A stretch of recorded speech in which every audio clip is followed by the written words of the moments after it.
You're listening to Words Between Worlds, a podcast that brings you stories full of kindness, voices that spark warmth, and friendship that cross cultures and generations. Join us on this journey as we discover new worlds of meaning by sharing messages of hope that reach across continents. I'm your host, Li Qing.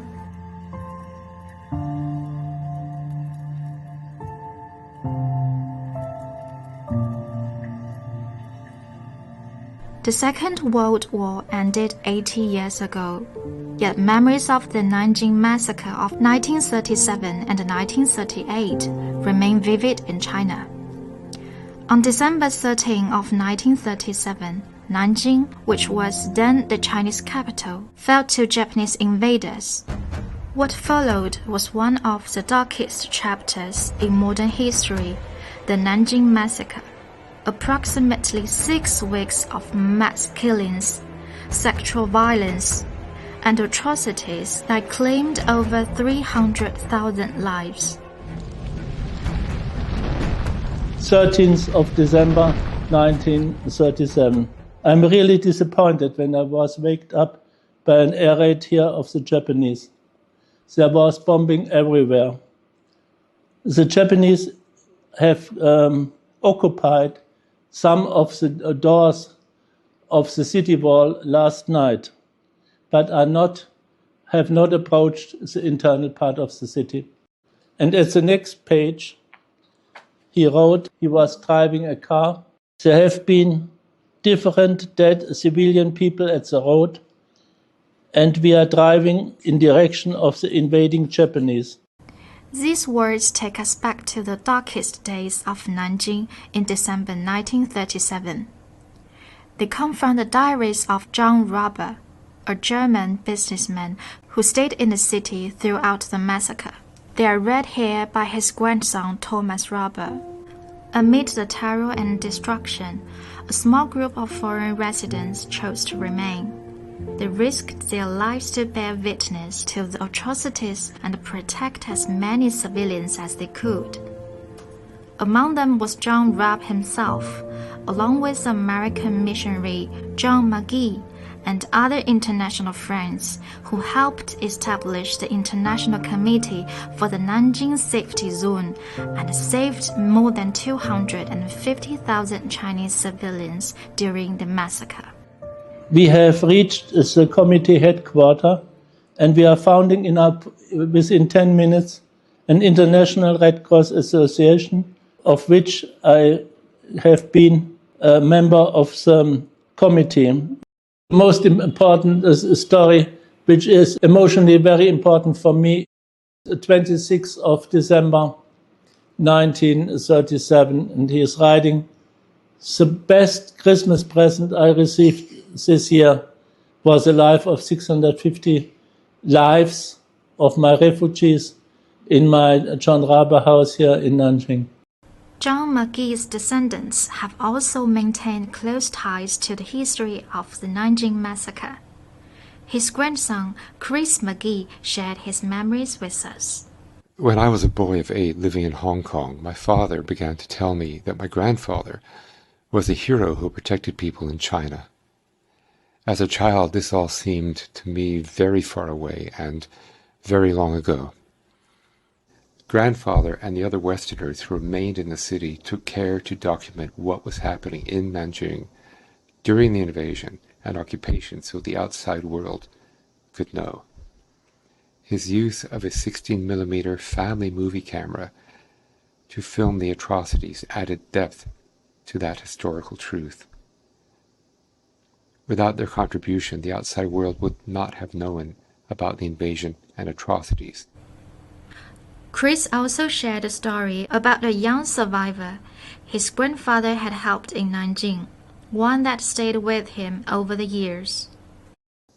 To me, almost more importantly, is the story of Shu Qin. During the occupation of the city, Japanese soldiers murdered everyone in her family, except her and her sister, who were small children at the time, who survived because they hid while their family was massacred. The soldiers sought to erase all of her family and their history. When grandfather and another missionary arrived to find the two sisters in the care of an elderly neighbor, they made sure to write down what they could learn about the family and what happened to them from the woman and the surviving neighbors, and to film them in front of their ruined home. So here, at a very personal level, is where the individual efforts of preserving historical truth can be even more directly important.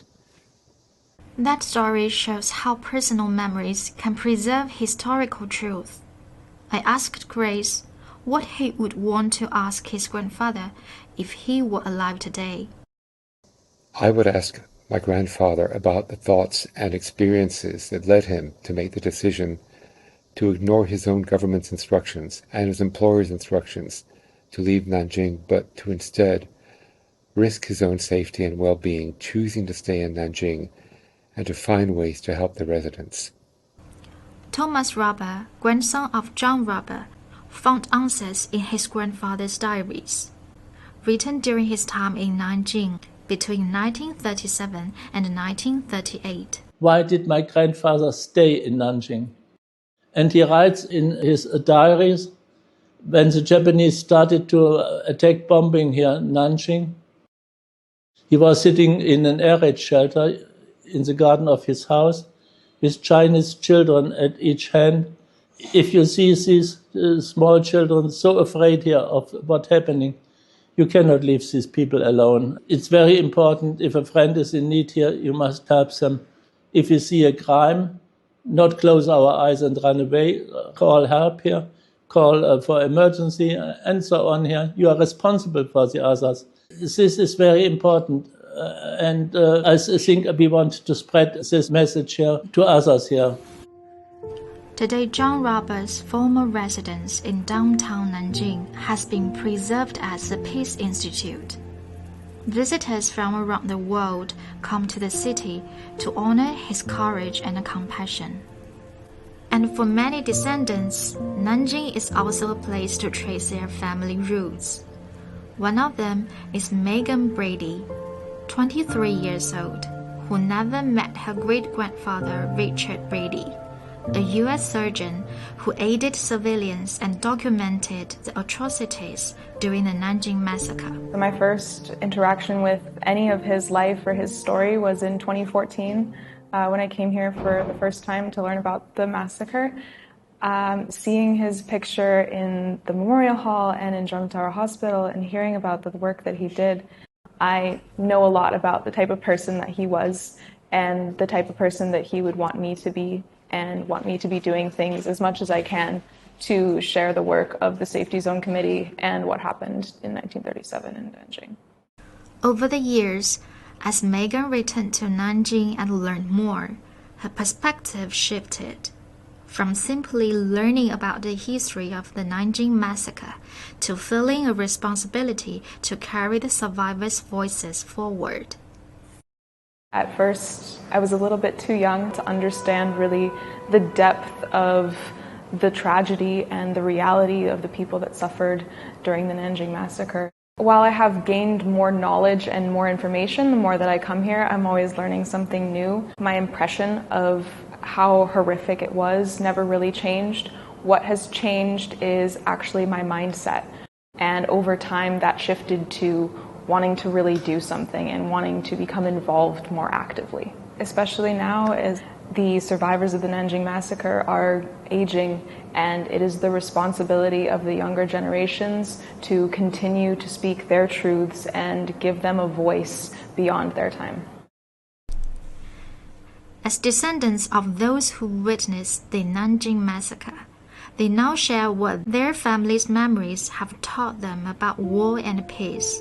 And if you asked me, what is the precondition for settlement here, previous aggression, the precondition is that both parties accept that it's true what they know, what happened in the past. This we can learn from the war. John G. McGee saw the atrocities of war at their absolute worst, with unimaginable cruelty and suffering occurring all around him. His decision to stay and to help people who were in great danger was extremely personal, based on his consistent ethics. Most of us live our day-to-day lives in relative safety. You and I may not be heroes, but we can make choices to help others when it is not always to our own personal advantage. In this way, we can build a better overall society and a peace that spreads from within. Even as we witness still so many horrible things going on in the world today, if you can do an individual part and put some good into the world, such as a song or an act of good service to a neighbor or a friend, even some sort of small positivity is going to just create a domino effect that can have some real long-lasting change. From John Maggie's camera to John Roberts' diaries and Richard Brady's medical work, these stories remind us that even in humanity's darkest moments, courage and compassion can shine through. 80 years on, as the number of Nanjing Massacre survivors grows fewer, the responsibility to remember and to speak the truth passes to new generations. Peace is not just the absence of war. It begins with ordinary people showing courage, kindness, and humanity, even during difficult times. Thanks for joining us on this journey. If you enjoyed today's episode, don't forget to subscribe and share. Until next time, I'm Li Qing, and this has been Words Between Worlds, bringing voices together one story at a time.